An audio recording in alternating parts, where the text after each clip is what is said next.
সবার মনটা থাকুক তাহলে কাজ করতে হবে।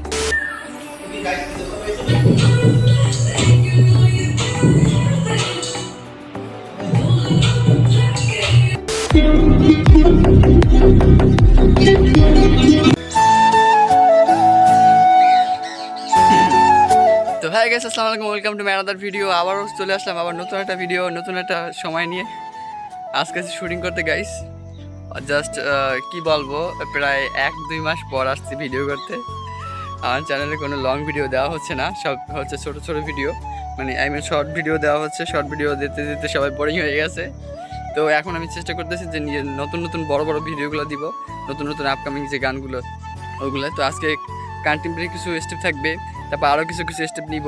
যদিও এগুলো আমি একটা প্র্যাকটিস করে আসি নাই, মূলত ক্লাস বন্ধ দেখি কারণে প্র্যাকটিস করা হয় না। আর ক্লাস করলে অবশ্য রেগুলার ভিডিও দেওয়ার চেষ্টা করবো, আর গ্রুপের সাথে কাজ দেখবো আমার। তো আপডেট জানাইতেছি। আমার ড্রেস চেঞ্জ করা শেষ, এখন যাইতেছি ভিডিও করতে। তো এদিকে রাস্তা হয়েছে, রাস্তায় শ্যুট নিব। যদিও আমার মানে ভিডিও করার থিঙ্কিং হলো যে ক্যামেরা কন্টেম্পোরারি যেহেতু করতেছি, কন্টেম্পোরারি করতে হলে দেখা যায় ওরে বাবা পিস গরম। কন্টেম্পোরারি করতে হলে তো দেখা যায় লাগে, যেমন একটা ক্যামেরাম্যান লাগে। এখন রাস্তা করতে পারবো না, রাস্তা প্রচুর গরম, আপুয়া যেতেছে। ঘাসে উপরে করার চেষ্টা করব, যদিও এখানে স্মুথলি কোনো কাজ করতে পারবো না, যদিও চেষ্টা করতে হবে, কিছু করার নেই। এখানে কন্টেম্পোরারি করে ভাবা যায়, একা দেখা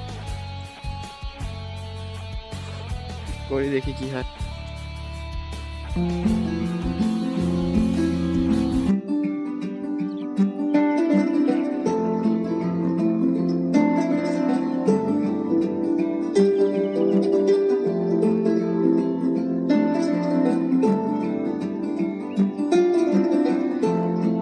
सजनी रे कैसे कटे दिन रात कैसे ভিডিও করতে হলে এইভাবে ঘামাইয়া যায়, দেখছো? ঘাম বাবু ঘামাই গেছে গাইস, ড্রেস চেঞ্জ। এখন এইটা পরে তহিদ আফ্রিদির গানে নাচ করতে হবে। কেমন লাগতেছে একটু বলো। আই নো বেশি খারাপ লাগতেছে না, আমার মনে হয় মোটামুটি ভালো লাগতেছে। বা এরকম কিন্তু যে কালার হয়ে গেছে কেমন জানি। ভিডিও করতে পারি না, এখন এবার কল করছে, একাডেমিতে যাওয়া লাগবে।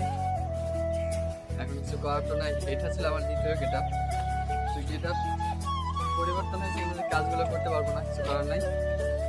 সময় সব দিকে মেনটেন করতে হবে, আর সবার মনটা ফ্যাং করতে হলে কাজ করতে হবে, কিছু করার নাই। কী করবো, আমি এক বেচারা মানুষ। অবশ্য ভিডিও দেখি, পরে যদি সময় পাই করবো।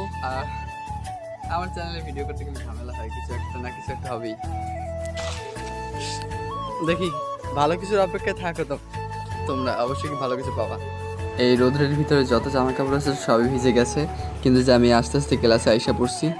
দীর্ঘ 1 মাস 2 মাস পর ক্লাসে আসলাম, অনুভূতিটা অনেক ভালো।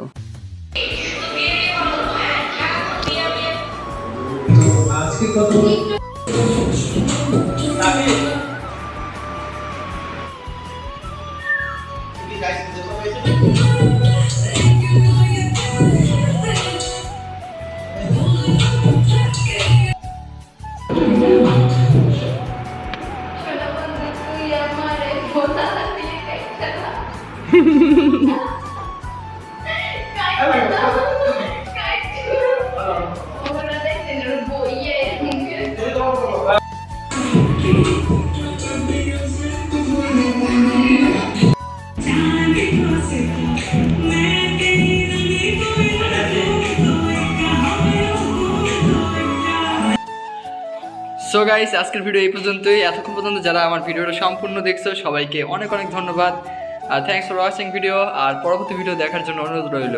আল্লাহ হাফেজ, টাটা।